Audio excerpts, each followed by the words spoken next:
Good evening. Welcome to Music Minute. I'm Kevin Barger, the Director of Music Ministries here at Epiphany Lutheran Church in Richmond, Virginia. This is part of our social persisting, and we're glad that you've joined us this evening as we take a look at the hymns for our online worship tomorrow. We're going to go in order today. I don't do that very often. So today, the first one would be Gathering Hymn, Blessing and Honor. And this hymn is from 1871. It refers to the Lamb that we see and speak of in Revelation chapter 5, I believe it is. The version that we sing is actually a rearrangement of the original, and it had 8 verses. We don't do all 8. The tune is American Hymn, which has an interesting background. That's actually was a piece of band music, and this piece of band music won a contest in New York that was a prize of $500, and they were looking for a quote-unquote American hymn. Hence, this was written called American Hymn, and it became a regularly heard piece on July 4th in their celebration at Boston Common. And that's where Matthias Keller, the composer, actually moved after New York, and the hymn got a lot more press time, if you will, in Boston than it did in New York. This hymn actually appears in very few hymnals, so it's kind of unique, and you may not have been familiar with it if you're not from the Lutheran tradition. So this is Blessing and Honor.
I need to get up there and do some work and clean out some dust, I think. So I'll do that for another week. Maybe that could be next week's Music Minute. We could go clean the pipes. We got to visit them once. We should clean them? No. Okay, so let's go ahead over to the piano for our next two. The hymn of the day tomorrow. There's a Wideness in God's Mercy. And there are a lot of tunes that this might have been sung to over the years. And the words here came from Frederick Faber, and he also provided 13 stanzas for us, and we were choosing from those when this was created, the version that appears in our ELW worship resource. Over his lifetime, Frederick wrote about 150 hymns that reflected his concern for the poor, and he conducted much mission work as a result over that time as well.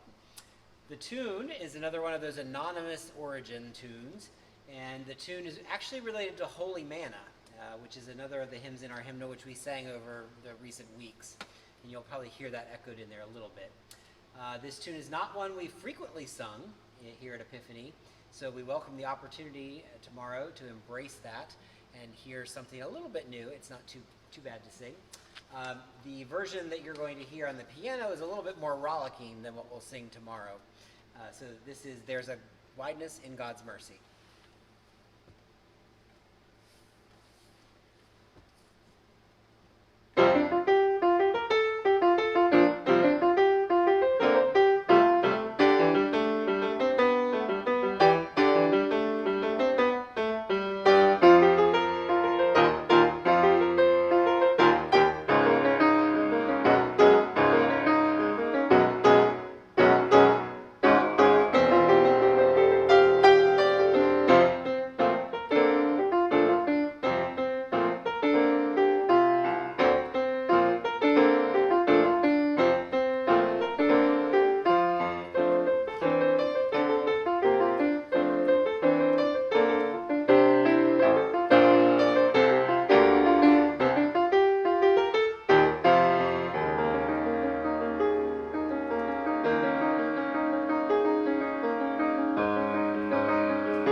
of some pages here. There are lots of pages to get rid of.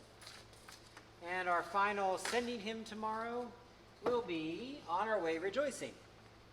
And this hymn was actually originally written for the first Sunday after Trinity Sunday. And its words show rejoicing of Christ's victory over death and provides a doxology into the world. So all of our predecessor hymnals in the ELCAA version have carried this hymn back to Service Book and Hymnal from 1958. So Frances Havergal lived a short life, and she died at the age of 43. She had poor health as a child, and so she wasn't able to have formal school training. And she was pretty smart, though, because in that time what she did was she began to write poetry at age 7, which is the start to her hymns, but then she also managed to learn Hebrew, Greek, Latin, French, German, and Italian. So she was busy and got a lot in there in those 43 years. So this is another piano version of On Our Way Rejoicing.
That's actually in so few hymnals, it's really hard to find arrangements of it. So we're lucky to have found that one, On Our Way Rejoicing. So thank you again for joining us this evening. If you plan to join us tomorrow for any of our worship opportunities, that includes online here at 10:30 on Facebook and YouTube. If you are coming in person, that's at 10 o'clock here at the church. Please make sure you sign up before you come. And that contains Holy Communion as part of that service as well. And that is also now broadcast on FM radio if you wish to come in the parking lot. Thanks again for joining. We'll see you next week.